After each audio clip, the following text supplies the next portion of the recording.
नमस्कार, good morning. स्वागत है आपका आज तक पर। आपके साथ मैं हूं मीनाक्षी कंडवाल। आज चर्चा में बात होगी बंगाल की, क्योंकि वहां के वातावरण में चुनावी हवा का जोर है और सियासी बयान हर तरफ दिखाई दे रहे हैं। बीजेपी ने यहां अपने लिए 200 सीटों का टारगेट तय किया है। जेपी नड्डा 2 दिन के दौरे पर हैं और सीधे ममता बनर्जी की घेरेबंदी हो रही है।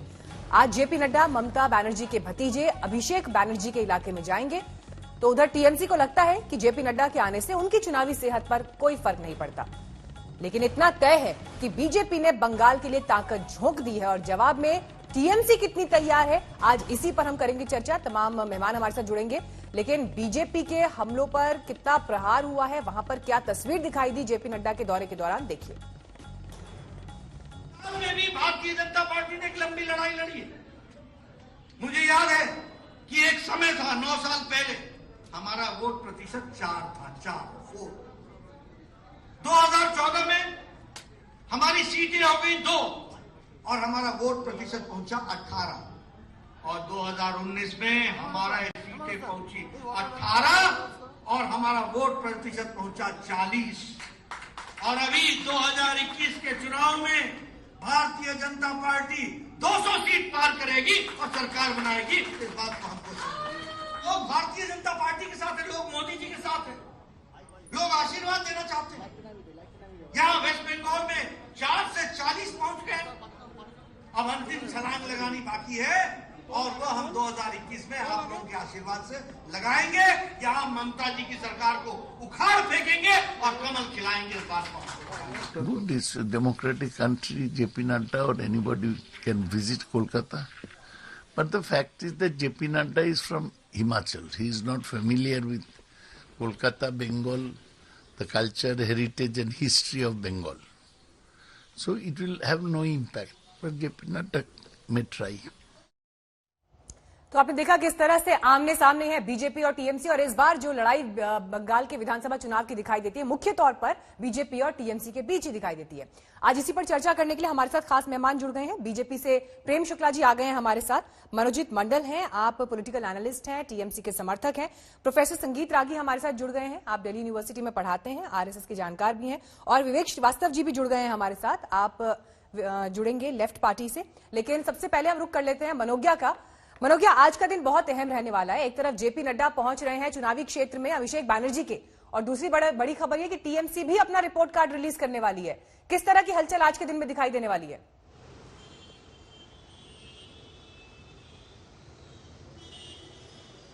बड़ा दिन है और लड़ाई टक्कर की है। एक और जहां टीएमसी अपनी 10 वर्षों की रिपोर्ट कार्ड पेश करेगी अपने सांसद और विधायकों को लेकर, तो वहीं दूसरी ओर बीजेपी के राष्ट्रीय अध्यक्ष जेपी नड्डा खुद जाएंगे अभिषेक बनर्जी की पार्लियामेंट्री कॉन्स्टिट्यूएंसी में। देखिए, आर पार की लड़ाई का मतलब ये होता है कि जो अपने सबसे बेहतर पत्ते होता है वो गेम में फेंकता है। और एक और जहां बीजेपी के प्रेसिडेंट है, तो वहीं दूसरी ओर ममता बनर्जी की रिपोर्ट कार्ड की 10 वर्षों में बंगाल में किया क्या। पूरे इलाकों में जहां एक और झंडे पटे हुए हैं, तो वहीं बगल में ममता बनर्जी के बड़े बड़े पोस्टर लगे हैं। ये अपने आप में बता देगा कि कैसे बंगाल इस समय एक चौराहे पर है, जहां किस ओर मुड़ेगा ये जनता फैसला लेगी। लेकिन अभी सुबह से ही लगातार विरोध प्रदर्शन शुरू हो गए हैं। कल आरोप लगाए गए थे कि बीजेपी के राष्ट्रीय अध्यक्ष अगर बंगाल में है तो ना उन्हें पुलिस का प्रोटेक्शन दिया गया, ना कॉन्वॉय दिया गया, ना पायलट की गाड़ी दी गई, और इन सब के बीच में कार्यकर्ताओं ने ही घेरा बनाकर उनकी सुरक्षा करने का पूरा इंतजाम किया। वहीं दूसरी ओर आज जैसे ही ममता बनर्जी के किले में सेंध लगाने का प्रयास किया जा रहा है, वहीं दूसरी ओर ये भी ध्यान में रखा जा रहा है कि सुबह से कई जगहों पर मारपीट हुई है। बीजेपी के टाउन प्रेसिडेंट को इतना पीटा गया है, आरोप लगाए जा रहे हैं कि अब वो अस्पताल में भर्ती है। तो आप अंदाजा लगा सकते हैं कि राजनीतिक हिंसा अभी भी कम नहीं हुई है, बढ़ती ही चली जा रही है। लेकिन अब दोनों दल के सबसे बड़े बड़े नेता एक दूसरे के आमने सामने हैं। बिल्कुल, धन्यवाद मनोज्ञा आपका बहुत बहुत इस जानकारी के लिए। इस हलचल पर नजर हमारी बनी रहेगी। लेकिन प्रेम शुक्ला जी, आपके साथ में शुरुआत करना चाहूंगी। बीजेपी के राष्ट्रीय अध्यक्ष जेपी नड्डा डंके की चोट पर यह कह रहे हैं कि 200 सीटें हमारा लक्ष्य है और 200 सीटें बीजेपी की आएगी। ये आपको ममता बनर्जी की नाकामी लगती है कि आप 200 सीट ले आएंगे, या वाकई आप इसके लिए तैयार भी हैं? देखिए, भारतीय जनता पार्टी के समर्थन में जिस तरह से बंगाल की जनता ने पिछले 9 वर्षों में जनादेश में उछाल दिया है, 4% हमारा मत प्रतिशत 2 साल पहले हुआ करता था, आज 40% है। स्वाभाविक हमको पूरा विश्वास है कि 51% से अधिक जनादेश भारतीय जनता पार्टी के पक्ष में बंगाल की जनता देगी। ऐसे में 200 से अधिक सीटों पर विजय की प्राप्ति का लक्ष्य जो है वो सिद्ध होना स्वाभाविक है। ऐसे में आदरणीय जगत प्रकाश नड्डा जी जो संकल्प कह रहे हैं, वो संकल्प को सिद्ध करने में हमारा कार्यकर्ता और बंगाल की जनता का प्रेम निश्चित तौर पर पूरा पड़ेगा। कहने में बहुत फर्क होता है और जमीन पर क्या होता है उसमें अंतर होता है। प्रेम शुक्ला जी, मेरा सवाल आपसे ये, ममता बनर्जी के लेवल का कौन सा नेता आपके पास है? ममता बनर्जी के लेवल का कौन सा नेता बीजेपी के पास बंगाल में है? नहीं, आप बताइए ना, उत्तर प्रदेश में एक जमाने में अखिलेश सिंह यादव के टक्कर का नेता कौन था भारतीय जनता पार्टी के पास? हरियाणा में भूपिंदर सिंह हुड्डा के टक्कर का नेता कौन था भारतीय जनता पार्टी के पास? महाराष्ट्र में शरद पवार के टक्कर का कौन था नेता भारतीय जनता पार्टी के पास? महाराष्ट्र में भी देवेंद्र फडणवीस मुख्यमंत्री बने कि नहीं बने? इसी तरह मनोहर लाल खट्टर जी हरियाणा मुख्यमंत्री बने कि नहीं बने? आदरणीय योगी आदित्यनाथ जी जो है उत्तर प्रदेश में मुख्यमंत्री बने कि नहीं बने? तो ये टक्कर की शक्ति जो है वो जनता का जनादेश हमको दे देगा और जिसके ऊपर हमारा विधायक दल जिसको चुन देगा वो ममता बनर्जी से बेहतर बंगाल का मुख्यमंत्री सिद्ध होगा। मनोजीत मंडल जी, क्यों बार बार ये कहा जाता है कि नेता जो आ रहे हैं वो बाहरी हैं? देश के दूसरे हिस्सों का अपना नहीं समझते आप लोग? मैडम क्यों ये कहा जाएगा? देखिए, खाली उनके जैसे बड़े पार्टी के नेता है, अध्यक्ष है जेपी नड्डा साहब, गुरुदेव रविन्द्रनाथ टैगोर के बारे में क्या क्या कह दिया, उनको पता ही नहीं है वो कहाँ उनका जन्म हुआ था, कहाँ वो काम किया था, पता ही नहीं है। अगर ये आप वो लोग कहेगा, और पिछले बार जो अमित शाह जी आए थे वो तो बिरसा मुंडा के जगह किसी और के गले में माला डाल दिया था। तो आप हमारे कल्चर को समझो। अगर आपको कुछ पता नहीं है तो आपके जो लोकल लीडर है, तो कोई तो एक दो तो आदमी बहुत अच्छे हैं, स्वपन दास गुप्ता है, पूछ लो। आपको पता नहीं है गुरुदेव रविन्द्रनाथ टैगोर का जन्म कहाँ हुआ था? वो सारे दुनिया को पता है, देश तो छोड़ो सारे दुनिया को पता है उनके जन्म कहाँ होता और वो काम कहाँ करते थे। कर्मभूमि कौन है, जन्मभूमि कौन है, आपको पता नहीं तो हम क्यों बाहर नहीं कहेंगे? इसका मतलब ये नहीं आप नहीं आ सकते हो। बिल्कुल आओ समझो हम लोगों को, यह काम करो, कोई बात नहीं, और मुद्दे पे लड़ाई करो। आप लोग आते हो, काल भी उन्होंने ये तुष्टीकरण की बात करते हो, कम्युनल डिवाइड की बात करते हो, ठीक से आप ढंग से आप इलेक्शन लड़ो, कोई बात नहीं। आपके पास लीडर नहीं है, हमको पता है, इसीलिए तो आप दूसरे के घरों में झांक के उनके घरों को आप लोगों को भड़का के, अगर पश्चिम बंगाल की समझ उन्हें नहीं है मनोजीत जी, अगर पश्चिम बंगाल के मुद्दों की, जमीन की, वहां की अस्मिता की समझ नहीं है तो फिर 2014 में जो वोट प्रतिशत 17% का था वो बढ़कर बीजेपी का 40% के पार चला गया। और अगर मैं अभी जो विधानसभा के आंकड़ों की तरफ भी देख रही हूं, 2006 में 1.93%, 2011 में बीजेपी का वोट प्रतिशत 6.52%, 2016 में बढ़कर हो गया 10.16%। ये कैसे बढ़ रहा है? लगातार दिखाई दे रहा है कि उनका रथ तो बहुत तेजी से आगे दौड़ रहा है, कैसे रोकेंगे आप? ये 2016 में कितने सीटें मिले उनको, आपको पता है? 3 सीट मिले थे, 3 1 2 3। लोकसभा में कितनी सीट मिली? लोकसभा में हर जगह में मैडम जी, अगर आप लोकसभा चुनाव को आप एक स्टैंडर्ड मानोगे तो हर राज्य में बीजेपी होनी चाहिए। ये तो नहीं है। लोकसभा इलेक्शन के बाद दिल्ली में क्या हुआ देखिए, उनके नाक के नीचे दिल्ली में पूरा रिवर्स हो गया था। और यहाँ पर भी इलेक्शन जो हुआ था लोकसभा में जितनी सीटें जीती 18, वो तो एक तरफ मनोजीत जी, जो सीटें जीती वो एक तरफ, लेकिन अगर लोकसभा के ही नतीजों को विधानसभा के हिसाब से देखें तो 130 सीटें ऐसी थी जिन पर बीजेपी टीएमसी से आगे थी। टीएमसी कैसे रोकेंगे आप उनका विजय रथ? टीएमसी 160 सीटों से आगे थी, है कि नहीं? अगर आप ये भी मानोगे तो ये भी आपको मानना पड़ेगा, टीएमसी के पास 160 से ज्यादा सीट थी। लोकसभा के इलेक्शन अगर कोई अगर स्टैंडर्ड हो तो देखिए, इस तरह से कोई इलेक्शन नहीं होते हैं। आपको पता है उड़ीसा में एक ही साथ 1-2 इलेक्शन हुआ, दोनों रिजल्ट निकला, ये आपको पता। उड़ीसा में तो बीजेपी है, आप ये कहोगे कि तेलंगाना में बीजेपी नहीं है, लेकिन उड़ीसा में तो बीजेपी थी। देखिए यह इलेक्शन डेवलपमेंट के मुद्दे पे होगा। और बंगाल में अभी जो हो रहा है, सबसे अच्छा काम जो हो रहा है, आपको पता है कि आपके दरवाजा पे सरकार पहुंच गई है, जिसको हम दुआरे सरकार कहते हैं। और आज करीब 30 लाख लोगों ने रजिस्ट्री किया आज तक। जो सरकार के जो स्कीम है वो हेल्थ स्कीम है और एग्रीकल्चर स्कीम है, हर स्कीम में लोग जुड़ रहे हैं। यही है राजनीति। आप डेवलपमेंट की राजनीति करो ना, हमको कोई बात नहीं, हम ये मानते हैं बीजेपी अभी टीएमसी के बाद बीजेपी सबसे बड़ा चैलेंज है, हम मानते हैं। चलिए, आप चुनौती स्वीकार कर रहे हैं, ठीक है। मनोज जी लौटूंगी, विवेक जी भी आ गए हैं हमारे साथ चर्चा में। विवेक जी, मुख्य तौर पर जो लड़ाई बीजेपी और टीएमसी के बीच दिखाई दे रही है, लेफ्ट कहां खड़ा है? लेफ्ट का एक बहुत अच्छा कमबैक होने जा रहा है। बिहार के अंदर आपने देखा एक बढ़िया परफॉर्मेंस थी और बड़ी मुश्किल से नीतीश कुमार की सरकार बनी है धांधली करके। और इसी प्रकार से बंगाल के अंदर हमेशा लेफ्ट को जब भी अंडर एस्टिमेट किया गया, आज से नहीं पिछले 50-60 साल की बात कर रहा हूं। सीताराम येचुरी के टाइम पे जब वो स्टूडेंट यूनियन लीडर थे तब भी कहा गया था भैया जाओ और बंगाल की खाड़ी में डूब मरो, क्योंकि अब लेफ्ट का कोई भविष्य नहीं है, but the left always comes back, we are coming back. दूसरी बात, जहां तक आपने भारतीय जनता पार्टी की बात कही, भारतीय जनता पार्टी का इलेक्टोरल सक्सेस 2014, 2019 और अब आपने जो आंकड़े दिए, जो सही आंकड़े दिए आपने, वो इस वजह से है क्योंकि Bharatiya Janata party communal politics को प्ले करके वोट पोलराइजेशन में सक्सेसफुल होती है। इसमें ओवैसी जैसे लोगों का भी एक इस्तेमाल किया जाता है, चाहे वो हैदराबाद के चुनाव हो चाहे बिहार के चुनाव रहे हो। तो ये वहां पे जाकर के बंगाल, जिसमें मेरे ख्याल से जब तक लेफ्ट के 35 साल का रूल रहा, कभी कोई कम्युनल दंगा नहीं रहा, कभी हिंदू मुसलमान की कोई बात नहीं रही और सभी जातियां और धर्म एक साथ रह रहे थे। और आप उसमें विश्लेषण जरूर करिए कि अच्छे रह रहे थे, बुरे रह रहे थे, that is for you to decide. लेकिन आज की जो बंगाल की राजनीति है वो हिंदू वर्सेस मुसलमान हो चुकी है। नहीं, जिस पार्टी की आप इतनी बुराई कर रहे हैं, मेरे पास आपको देने के लिए भी आंकड़े हैं, जिस पार्टी की आप बहुत बुराई कर रहे हैं, सीपीआईएम के जो वोट 2014 में 30% था, वो 2019 के चुनावों में 6% रह गया। और विश्लेषण ये है कि मैक्सिमम वोट्स का ये हिस्सा बीजेपी को गया।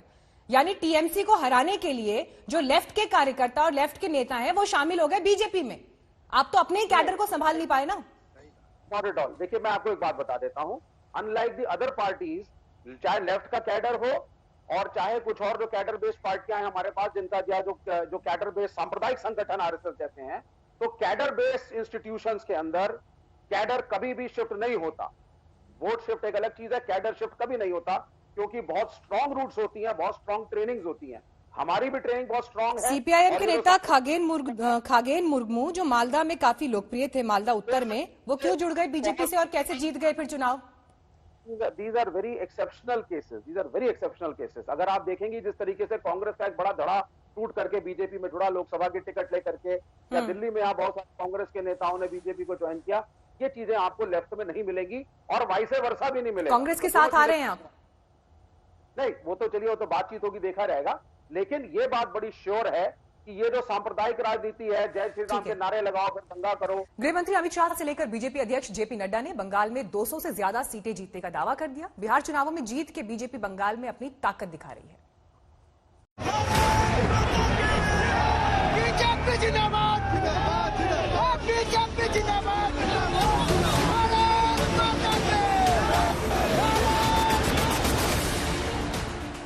बिहार में चुनावी जंग जीतने के बाद बीजेपी की नजर अब पश्चिम बंगाल पर है और अपनी ताकत का प्रचार कर रही है।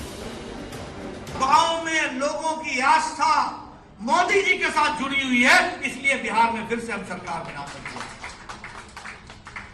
और बिहार में चुनाव नहीं जीता हमने गुजरात के 8 में से 8 सीटें जीती, हमने उत्तर प्रदेश की 7 में से 6 सीटें जीती, हमने मध्य प्रदेश में 28 में से 21 सीटें जीती, हमने कर्नाटक की 2 सीट जीती, हमने तेलंगाना में दुबाका जीत लिया, धमाका कर दिया।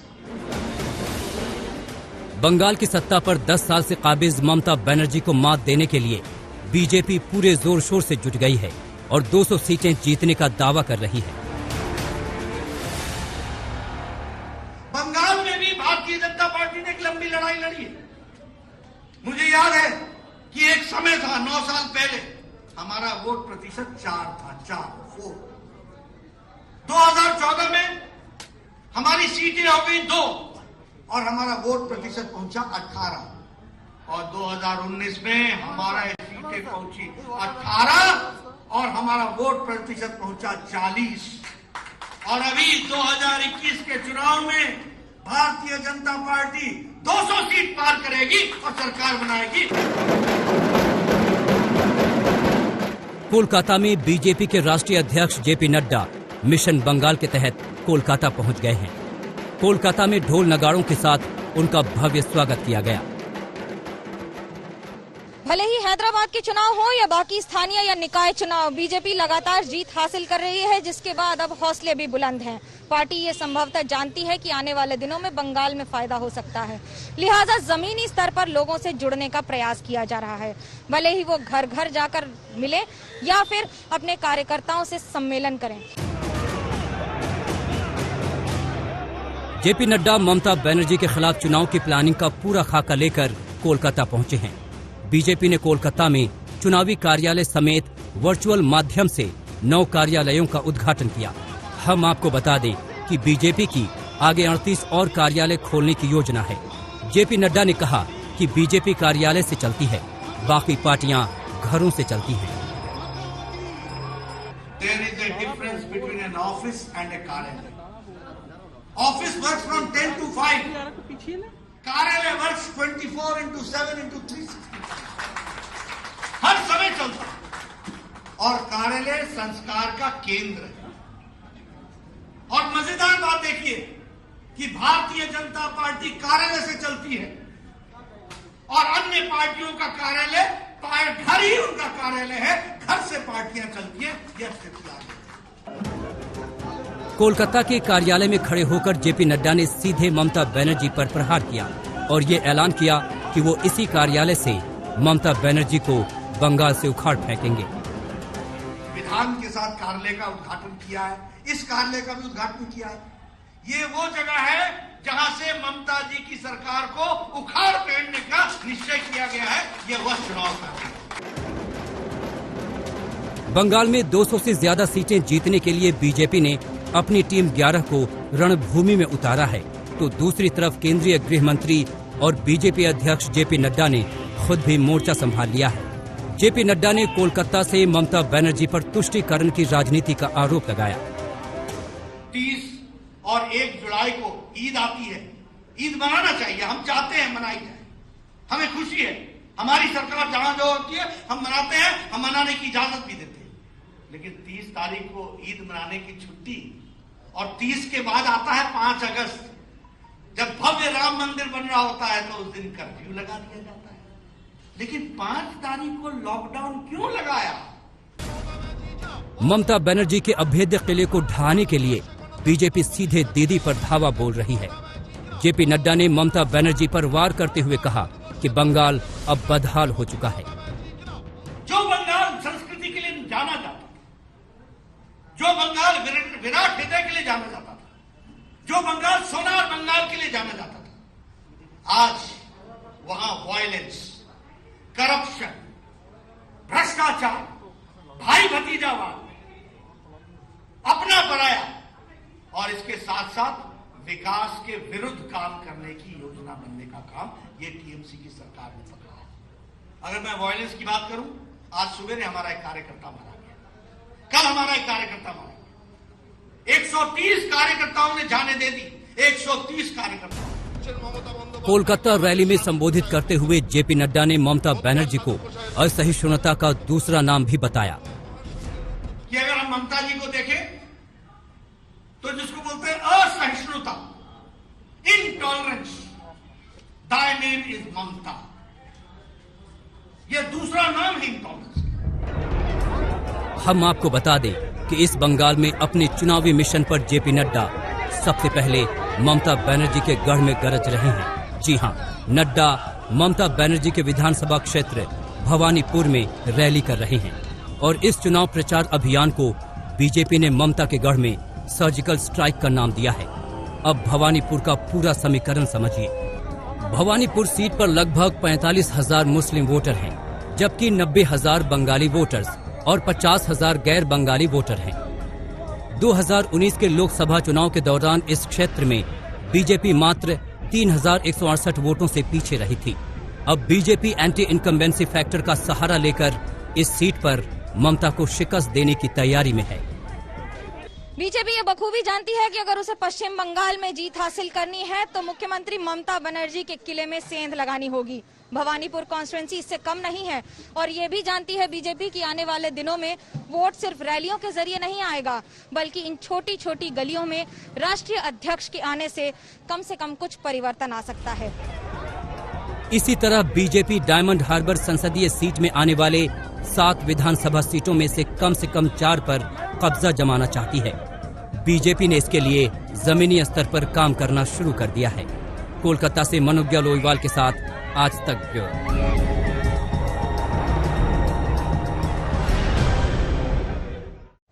बीजेपी के राष्ट्रीय अध्यक्ष जेपी नड्डा 2 दिन के बंगाल दौरे पर है। जब बीते दिन भी वो वहां पर सभाओं में बयान दे रहे थे तो उन्होंने साफ स्पष्ट तौर पर कहा कि बीजेपी 200 सीटें हासिल करेगी बंगाल में। अन्य राजनीतिक दल पार्टी परिवार ही पार्टी है, परिवार में सीमित हो गई है।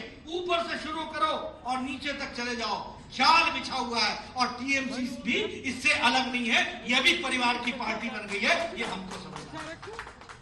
लेकिन हमारी पार्टी भारतीय जनता पार्टी ही परिवार है। यहाँ तुष्टीकरण की राजनीति हो रही है, अपीसमेंट की राजनीति हो रही है। 30 और 1 जुलाई को ईद आती है, ईद मनाना चाहिए, हम चाहते हैं मनाई जाए, हमें खुशी है। हमारी सरकार जहां जो होती है हम मनाते हैं, हम मनाने की इजाजत भी देते हैं। लेकिन 30 तारीख को ईद मनाने की छुट्टी और 30 के बाद आता है 5 अगस्त, जब भव्य राम मंदिर बन रहा होता है तो उस दिन कर्फ्यू लगा दिया जाता है। आप बताइए कि लॉकडाउन पहले लगेगा या बाद में लगेगा? मैं हमेशा कहता हूं there is a difference between an office and a कार्यालय। ऑफिस वर्क्स फ्रॉम 10 to 5, कार्यालय वर्क्स 24/7/360, हर समय चलता है।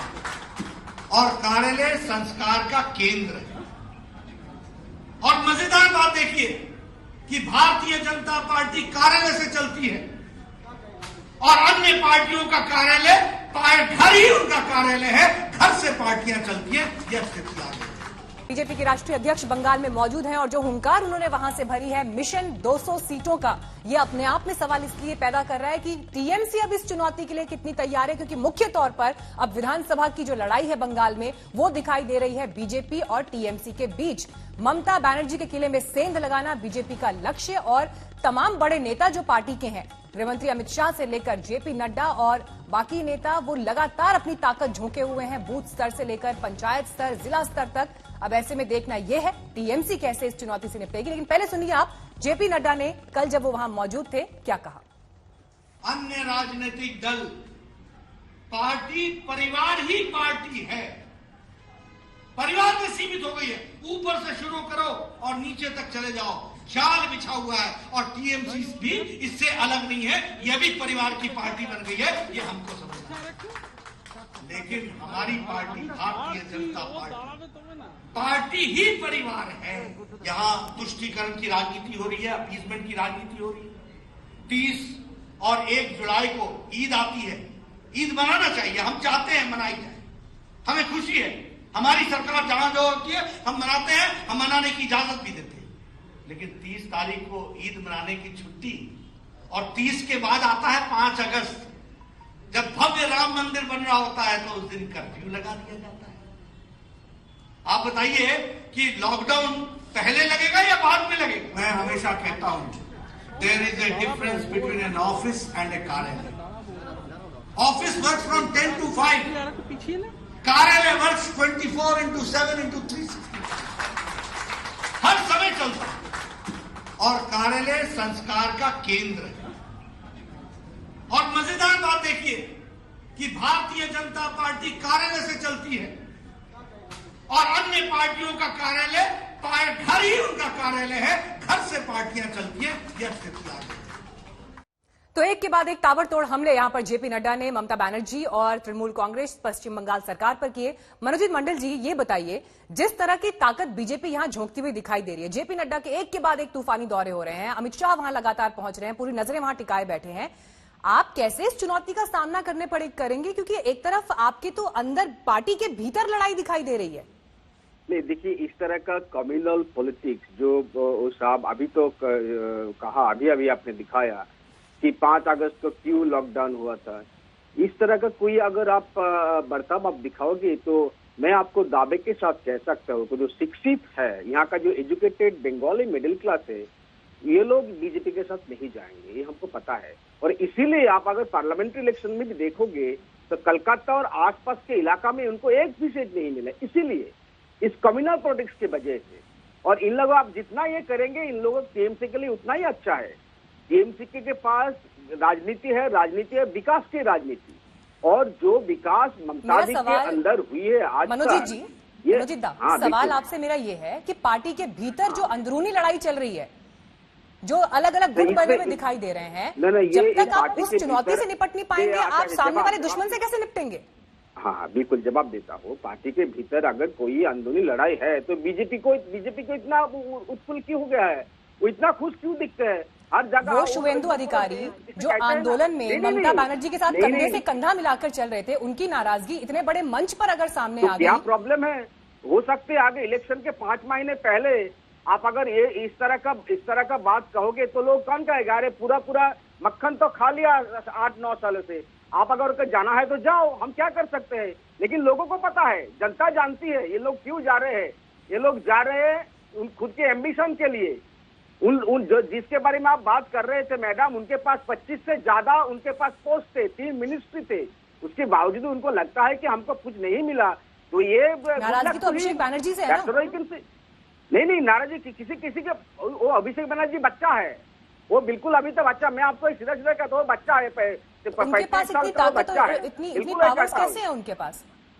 उनका प्रभाव इतना ज्यादा क्यों है? अगर बच्चे हैं तो उनके पास पावर बंगाल में पावर है जनता के पास। आप ही की पार्टी के लोग शिकायत कर रहे हैं ना। देखिए इस तरह का जो बात करते हैं ना बीजेपी, पावर वार मिशन, इस तरह का बात बंगाल में हम नहीं करते। हम सेवा करते हैं जनता की, जिस तरह से ममता भी कर रहे हैं पिछले 9-10 सालों में, ये सेवा है। लेकिन बीजेपी का आप लैंग्वेज देखिए, चाहे स्टूडियो में देखिए, अभी वो मेरे दोस्त है संदीप जी, वो क्या कह रहे थे, एक ही नैरेटिव वो चलाते हैं, अरे पुरोहित को भी मिल रहा है, ब्राह्मण लोगों को भी मिल रहा है मंदिर की, आपको पता नहीं है, आपको पता नहीं है, उन लोगों को भी पैसा मिल रहा है। अब सुन लेते हैं प्रेम शुक्ला जी, जवाब दीजिए। मीनाक्षी जी, जो लोग अम्फान के तूफान में भी भ्रष्टाचार करते हो, जो लगातार राजनीतिक हिंसा के अतिरिक्त जिनकी कोई उपलब्धि नहीं हो और जिनकी अपनी पार्टी में सिर्फ उठौल चल रही हो, जिन्होंने नंदीग्राम और सिंगूर जैसे आंदोलनों को खड़ा करके तृणमूल कांग्रेस पार्टी को सत्ता में बैठाने योग्य किया, ऐसे अगर शुभेंदु अधिकारी जैसे उनके नेता भी यदि ममता बनर्जी की तानाशाही से, भाई भतीजावाद से और भ्रष्टाचार से, उनकी आकंठ डूबी पार्टी से त्रस्त होकर पार्टी छोड़ रहे हो, उसके बाद भी उनको ही दोष देने की अगर इनकी प्रवृत्ति हो, और जो सांप्रदायिकता पर आमादा हो कि आप ईद के समय जो है लॉकडाउन हटा लें और राम मंदिर का जैसे निर्माण की बात हो वैसे ही आप कहते हैं लॉकडाउन लगा दे। नहीं प्रेम शुक्ला जी, लेकिन जेपी नड्डा साहब भी जब वहाँ जाते हैं, दुर्गा पूजा ठीक है, लेकिन प्रेम शुक्ला जी जब जेपी नड्डा साहब भी वहाँ जाते हैं, सुन लीजिए एक बार प्रेम शुक्ला जी, तो वहाँ जाकर सीएए की याद दिलाते हैं। बंगाल की जनता जागृत है। प्रेम शुक्ला जी, जेपी नड्डा साहब जब जाते हैं बंगाल में, तो वहां जाकर उनको सीएए की याद क्यों दिलानी पड़ती है कि हम लागू करेंगे? वो तो मालूम है जनता को, कानून बन चुका है। लेकिन अगर याद दिलाते हैं तो कहीं ना कहीं ध्रुवीकरण की एक कोशिश होती है ना। नहीं, इसलिए याद दिलानी पड़ती है कि हम शरणार्थी और घुसपैठिए में अंतर करने की कानून आपने बना दिया ना, केंद्र में आपकी सरकार है, कानून बन गया, वो तो आपने अपनी प्रतिबद्धता दिखा दी। पर अगर आप सुनिए ना प्रेम शुक्ला जी, लेकिन अगर वहां पर बीजेपी के राष्ट्रीय अध्यक्ष जाकर ये बोलते हैं, अगर बीजेपी के राष्ट्रीय अध्यक्ष जाकर बोलते हैं कि हम भूलने नहीं देंगे आपको, सीएए कानून आया, तो क्या ये ध्रुवीकरण की कोशिश नहीं है? जिनका सपना है उनके सपनों को चकनाचूर करने के लिए किस तरह से हम संवैधानिक और लोकतांत्रिक प्रावधानों के माध्यम से प्रेम शुक्ला जी, जनता को न्याय सुनिश्चित प्रेम शुक्ला जी, मैं ये पूछ रही हूँ, विकास का मुद्दा पीछे क्यों छूट जाता है? रैलियों में तो फिर वही बयान आते हैं ना जो ध्रुवीकरण करते हैं जमीन पर। नहीं, विकास के मुद्दे पर भी हम पूरी तरह से खड़े हैं ना भाई। विकास को रोक कौन रहा है? अगर पीएम के किसानों की सम्मान निधि का धन अगर किसानों के खाते में बंगाल में नहीं पहुंच रहा है तो ये किसका दोष है भाई? बंगाल के लोगों को, बंगाल के किसानों को किसान सम्मान निधि योजना का लाभ पहुंचे, आयुष्मान का लाभ पहुंचे, वहां के सामान्य जनों को जो है जो केंद्रीय योजनाएं हैं उनके लाभों से वंचित करने का दुष्कर्म रचने वाली ममता बनर्जी का पर्दाफाश करना, यह तो हमारा राजनीतिक दायित्व है ना। ठीक है, उस दायित्व को हम विवेक निर्वाह जी, कर रहे हैं। विवेक जी, आपसे मेरा सवाल ये है, जिस तरह से आमने सामने खड़े हैं बीजेपी और टीएमसी, कम से कम उनके नेता वहां पर एक फाइट करते हुए दिखाई देते हैं, आप तो एब्सेंट दिखाई दे रहे हैं जमीन से। सिर्फ दूसरे पर आरोप लगा देने भर से आपकी मौजूदगी दर्ज नहीं होती।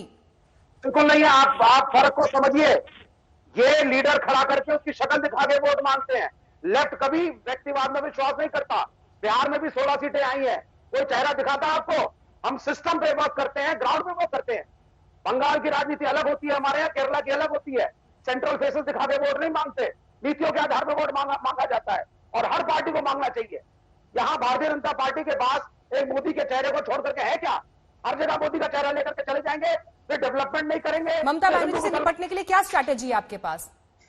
हम लड़ रहे हैं डेवलपमेंट के वो तो आंदोलन करके आई, आंदोलन करके उन्होंने 34 साल के आपके शासन को उखाड़ फेंका। आपके पास क्या स्ट्रैटेजी है उनको हटाने की?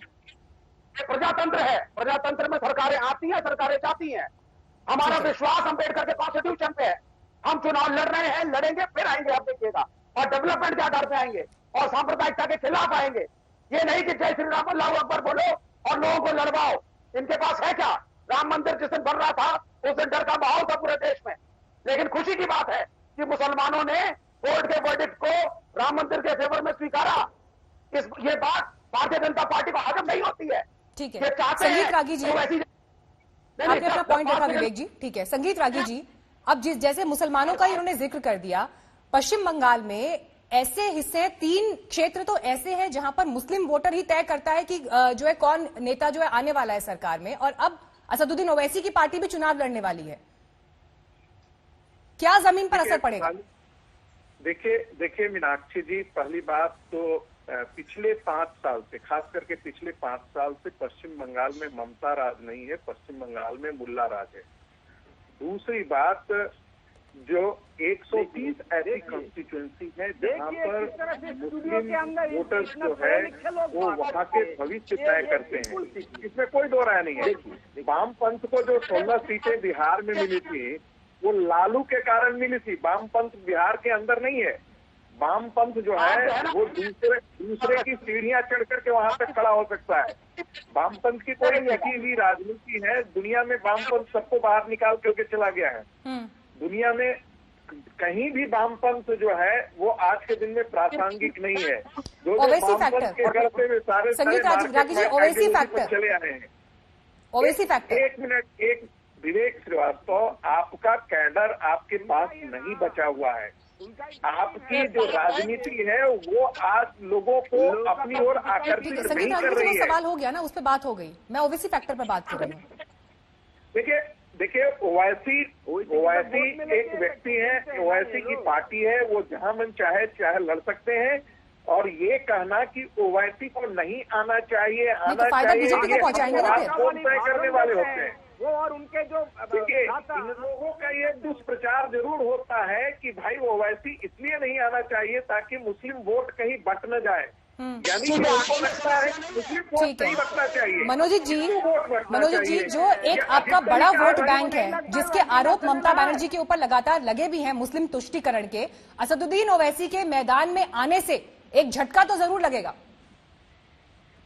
कोई झटका नहीं है, बिल्कुल कोई झटका नहीं है। असदुद्दीन ओवैसी बीजेपी का इनपुट है, उनका ही बी टीम है, हम सब मानते हैं। देखिए उनको कैसे खुला छोड़ दिया जाता है, कुछ भी बोल जाते हैं वो और उनके जो फैमिली मेंबर है। लेकिन बीजेपी इन लोगों को तो नहीं कहता है कि अब ये लोग भी एंटी नेशनल है, किस तरह से धमकाते हैं, डराते हैं लोगों को।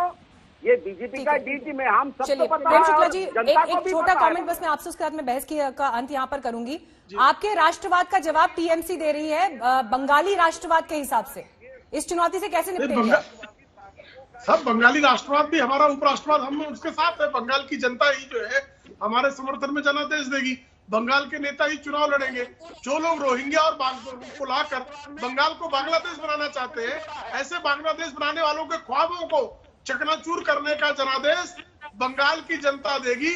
बंगाल के नाम पर कोई बांग्लादेश बनाने का सपना न देके, ये बंगाल की जनता ने लोकसभा में संकेत दिया था, विधानसभा में जनादेश दे देगी। किस तरह से चलिए, अब हर दल यहाँ पर अपनी अपनी ताल ठोक रहा है, लेकिन बड़ी बात ये कि तय बंगाल की जनता को करना है कि किसे वो अपना भरोसा सौंपते हैं। लेकिन जो दावे हैं जमीन पर वो आपने देख लिए। सरकार ने किसानों को समझाने की कोशिश की और उम्मीद छोड़ी नहीं। प्रस्ताव खारिज होने के बाद सरकार में मंथन जारी है। बुधवार शाम कृषि मंत्री नरेंद्र तोमर अमित शाह से मुलाकात की। सरकार चाहती है कि बातचीत जारी रहे, भरोसा बना रहे।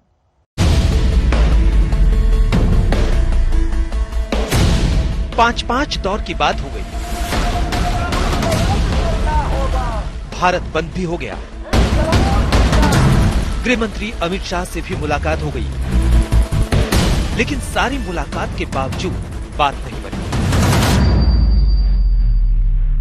पूरे दमखम के साथ पूरे एकता के साथ, पूरे इत्तेफाक के साथ ये आंदोलन लड़ेंगे। पूरे भारतवर्ष के लोग लड़ेंगे और लड़कर जीतेंगे। सरकार को पीछे जाना पड़ेगा। जहाँ एमएसपी जारी रहेगा, जहाँ इसका रजिस्ट्रेशन रहेगा, टैक्स देगा, एपीएमसी में सौदा की जाएगी, जहाँ है किसान है जो कोर्ट में जा सकता है, ऐसी सौदों से बात नहीं बनेगी। इसके अंदर कुछ ना कुछ लुकाया गया है। जबकि सरकार किसानों की चिंता दूर करने के लिए कानून में बदलाव को भी तैयार हो गई थी, लिखित गारंटी के साथ। सरकार खुले मन से किसानों के साथ चर्चा कर रही है और लोकतंत्र में चर्चा के द्वारा ही समाधान होता है, यह हमारा विश्वास है और वैसे ही होगा, ऐसा हमें पूरी उम्मीद है। अब आप विस्तार से ये समझिए कि किसानों की सबसे बड़ी 5 मूल आशंकाएं क्या थी और सरकार उनके समाधान के लिए लिखकर क्या क्या दे रही थी। किसानों की आशंका है कि एमएसपी खत्म हो जाएगा और कृषि उपज का व्यापार निजी हाथों में चला जाएगा। सरकार कह रही है कि वो एमएसपी की खरीद व्यवस्था के लिए लिखित आश्वासन दे रही है। किसानों की आशंका है कि सरकारी मंडियां कमजोर होंगी और किसान निजी मंडियों के चंगुल में फंस जाएंगे। सरकार ये प्रावधान करने को तैयार है कि राज्य सरकार निजी मंडियों के रजिस्ट्रेशन की व्यवस्था लागू कर सकती है। किसानों की आशंका थी कि अगर कोई विवाद हुआ तो सिविल न्यायालय में जाने का विकल्प उनके पास नहीं है, जिससे न्याय न मिलने का डर है। सरकार कह रही है कि अतिरिक्त सिविल कोर्ट में जाने का विकल्प भी दिया जा सकता है। किसानों की आशंका है कि बड़े उद्योगपति उनकी जमीन पर कब्जा कर लेंगे। सरकार कह रही है कि किसान की जमीन पर स्पॉन्सर कुछ बनाने के लिए ना तो कर्ज ले सकेगा और ना ही उसको बंधक रख सकेगा। सरकार के तमाम सिपहसालार डैमेज कंट्रोल में लगे हैं। किसान विरोधी इमेज ना बन जाए इसलिए कवायद हो रही है। मोदी सरकार के बड़े बड़े मंत्रियों ने मोर्चा संभाल रखा है, लेकिन इस मोर्चेबंदी से भी बात बनती नहीं दिख रही है। मामला कितना गंभीर है इसको इस बात से समझ सकते हैं कि मंगलवार को भारत बंद था और मंगलवार को ही शाम होते होते ये खबर तेज हो गई कि अब गृह मंत्री अमित शाह सीधे किसानों से बात करेंगे। उन्होंने 13 किसान नेताओं से बात की, लेकिन बात रात के अंधेरे में गुम हो गई। मीटिंग में कोई नतीजा नहीं निकला। होम मिनिस्टर रिक्वेस्ट किया कि आप हमारा अमेंडमेंट स्वीकार कर लो और कुछ अमेंडमेंट आएगा तो हम भी वो भी स्वीकार करेंगे बाद में। किसान अपनी मांग पर अड़े हैं, जिसके कारण सरकार का लिखित आश्वासन भी काम नहीं आया। दिल्ली से हिमांशु मिश्रा और अनीशा माथुर के साथ आज तक ब्यूरो। सिंघू बॉर्डर आंदोलन का केंद्र बना हुआ है। यहां पंजाब और हरियाणा के किसान तो धरने पर हैं ही, उन्हें समर्थन देने के लिए कबड्डी के खिलाड़ी, पावर लिफ्टर भी पहुंच चुके हैं। धरना स्थल पर एक अस्थायी जिम बनाया गया है। देखिए संवाददाता मौसमी सिंह की रिपोर्ट। पूरा अंदाज आप लोग का अलग है। डंबल्स देखिए, जरा देखिए यहाँ पे कितने किलो है ये? 10 किलो। 10 किलो। उधर देखिए पीछे ही आप लोग सब लोग, ये देखिए यहाँ पे एक मिनी जिम बना हुआ है और इस 300 किलो, पूरा 300 किलो, यानी कि पूरा 300 किलो है ये। और यहाँ पे सारे कबड्डी के खिलाड़ी हैं, पावर लिफ्टर्स हैं, वेट लिफ्टर्स हैं। एक मिनी जिम के तौर पे आपने इसको बनाया है। जिम बना दिया? बिल्कुल मैडम जी, हाँ हमने इसको बिल्कुल जिम बना दिया। ये एक सरकारों का कहना था जो पंजाब है बिल्कुल नशे पे जा रहा है, नशे से डूब गया, पंजाब खत्म हो गया। हम वो सरकारों को बताना चाहते हैं कि जो हमारी ये आने वाला फ्यूचर है ये अभी नशों में नहीं डूबा, अभी पूरा कायम है। जो हम किसानी धरने पे आ रखे हैं ना, इसमें हम अभी 6 महीने, चाहे मोदी जी आज ना माने कल ना माने, हम 6 महीने तक बैठे रहेंगे। हमारे को एनआरआई की पूरी सपोर्ट है और थोड़े दिन में हमें एनआरआई भाई मशीनें भेज रहे हैं बड़े कैंटर में। शायद हम मशीनें भी जहाँ लगा दें। अगर मोदी जी फिर भी ना माने, शायद हम कबड्डी की ग्राउंड जहाँ पर खुलवा देंगे। कबड्डी ग्राउंड किसान एकता। लक्की जी बताइए कि कितना वर्जिश करते हैं दिन में आप लोग, क्योंकि यहाँ आंदोलन में भी हिस्सा लेते हैं, तो कैसे क्या क्या वर्जिश का क्या कार्यक्रम रहता है और बाकी जवानों को भी जोड़ते हैं? हाँ जी मैडम, 2 घंटे फिर भी काट ही लेने अपने लिए। 2 घंटे? हाँ जी, 1.5 तो 2 घंटे। तो मसल वसल कुछ है? हाँ जी पूरे मैडम, पूरे क्या मसला है। तो बिल्कुल भी वर्जिश कम नहीं पड़ी है? ना ना बिल्कुल नहीं, बिल्कुल मैडम। जरा अपने डोले शोले ये देखिए पहलवान है, कबड्डी के पहलवान है और किसी तरह से भी पर आप वर्जिश करते हैं अमन जी, तो वर्जिश करते हैं तो उसके साथ साथ खान पान भी वैसे होना पड़ता है। मैम आपने तो अभी देखा ही है, तो इधर खान पीन की तो कोई कमी नहीं है। हाँ। इसलिए वर्जिश कर रहे हैं कि इतना अच्छा खाना मिल रहा है, अपने इतना पंजाब वालों ने लंगर लगा दिया, हम भाइयों ने तो बादाम मिल रहे हैं, तो कुछ वर्जिश तो होनी चाहिए जी। तो इसलिए क्या रहता है आपका डाइट में, क्या क्या रहता है पूरा दिन में? सुबह मैम दूध है, केले हैं जी, तो अपना घर की रोटी जी, देसी घी, पूरा टोटली डाइट इधर मिलती है जी अपने पूरी मिलती है। हाँ जी, बिल्कुल। तो जो भी खिलाड़ियों की जरूरत का खान पान होता है सब कुछ आप लोग देते हैं? ਇੱਥੇ ਹੁਣ ਸਾਰਾ ਕੁਝ ਹੀ ਆਪਾਂ ਨੂੰ ਮਿਲਦਾ ਹੈ। ਦੁੱਧ ਵੀ ਆਪਣਾ ਇੱਥੇ ਲੋਕਲ ਪਹਿਲਵਾਨ ਵੀ ਆਪਣੇ ਹੈਗੇ ਆ, ਉਹ ਵੀ ਬਹੁਤ ਮਦਦ ਕਰਦੇ ਆ। ਸਾਡੇ गांव से पंजाब में से भी आ रहा है, जो ਇੱਥੇ हरियाणा के पहलवान है वो हमारे भाई साहब के बहुत बढ़िया मित्र है। तो सुबह दही लस्सी दूध लेकर आते हैं, सभी को इतने मिला, जो भी फूड है बादाम है सबको श्रद्धाई बांटता है, जहाँ सबको मिलता है, सब कुछ मिलता है। और हम थोड़ा सा यहाँ पे रह के कुछ अच्छी संगत का असर का फायदा उठाएंगे, थोड़ी प्रैक्टिस करते हैं। और आप भी जरा सोचिए कि किस तरह से यहाँ पे किसानों ने न सिर्फ अपने जज्बे से देश भर को हिला रखा है, पर उनके साथ बहुत भारी है, उनके साथ जो खिलाड़ी आए हैं उन्होंने भी इस पूरे आंदोलन को एक नया रूप, एक नई जान डाल दी है। कैमरा पर्सन परमिंदर के साथ मौसमी सिंह, दिल्ली आज तक।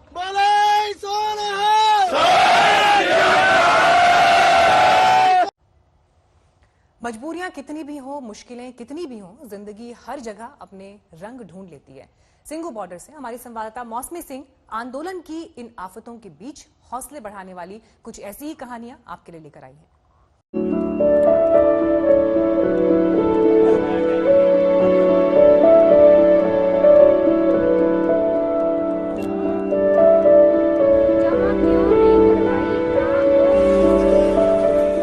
दिल्ली से सटी सीमा पर किसानों ने 14 दिन से डेरा डाल रखा है। अपनी मांगों पर अड़े रहने की जिद के बीच जिंदगी के कई रंग भी देखने को मिल रहे हैं। जैसे जालंधर से आया 7वीं में पढ़ने वाला वीर अपने पिता के साथ यहाँ आया है, लेकिन आंदोलन के साथ साथ चिंता अपनी पढ़ाई को भी जारी रखने की है। शुक्र है कि ऑनलाइन क्लास इसकी मुश्किलें कम कर रही हैं। राष्ट्रीय राजमार्ग सिंघू बॉर्डर पर आंदोलन में आया वीर क्लास 7th में पढ़ता है, जालंधर के कॉन्वेंट स्कूल में, और यहाँ पे अपने पापा का साथ देने के लिए वीर प्रताप आया है। तो ये देखिए इस ट्रक में है वीर, और रोज अपने पापा का हाथ बटाता है, सबका हाथ बटाता है, सुबह ऑनलाइन क्लास भी करता है। कितना होशियार और होनहार बच्चा है कि यहाँ पे ठंड में ट्रैक्टर में बैठ के अपना ऑनलाइन क्लास करता है। परीक्षा हो गई है, अब थोड़ा जो भी होमवर्क होता है कर लेते हो आप? वैसे पेपर हो गया मेरे, पेपर पहले हुए थे, उस पेपर को कर बाद में स्कूल थोड़ा सा हो गया, धीमा हो गया, फिर स्कूल में पेपर अब नहीं होते, अब सब कुछ ठीक है, अटेंडेंस लगती है बस। सिंघू बॉर्डर पर ही जय वीरू की ये जोड़ी आंदोलन में युवाओं का जोश दिखा रही है। जालंधर के रहने वाले हरजिंदर और गर्मिंदर अपनी सुपर बाइक चलाकर यहाँ पहुँचे हैं। तो आप लोग सारे युवा किसान क्या करते हैं पूरे दिन? हम पूरा दिन यहाँ पर काम करते हैं, अपना जो भी है खाना बनाते हैं, मिलकर साफ सफाई करते हैं, जो भी काम करते हैं सभी मिलके करते हैं हम। नहीं ਹੁਣ ਜਾਤ ਜੂਤ ਤਾਂ ਨਹੀਂ ਆਉਂਦੀ ਹੈਗੀ ਘਰ ਦੀ, ਹੁਣ ਤਾਂ ਅੰਦੋਲਨ 'ਚ ਤੇ ਅੰਦੋਲਨ 'ਚ ਹੀ ਆ। जब तक बिल वापस नहीं होते तब तक नहीं वापस जाएंगे। हाँ जी, बिल वापस करवा कर ही जाएंगे। आंदोलन कर रहे किसान महीनों की तैयारी के साथ आए हैं। सड़क ही इनका घर बन गई है। सब मिलकर खाना बनाते हैं, खाते हैं, दूसरों को खिलाते हैं और इस जंग में एक दूसरे का साथ निभाने का वादा करते हैं। ये दोस्ती कभी नहीं छोड़ेंगे, तोड़ेंगे मगर साथ ना छोड़ेंगे। ये है दोस्ती और ये है याराना। यहाँ पे आपको यहाँ पे तमाम जो किसान है उनमें ये याराना नजर आएगा, ये भाईचारा नजर आएगा, और शायद यही वजह है कि इस आंदोलन की अलग इतने जोर से, इतने शोर से लगातार जल रही है, दिन हो या रात। कैमरा पर्सन रितेश के साथ मौसमी सिंह, दिल्ली आज तक।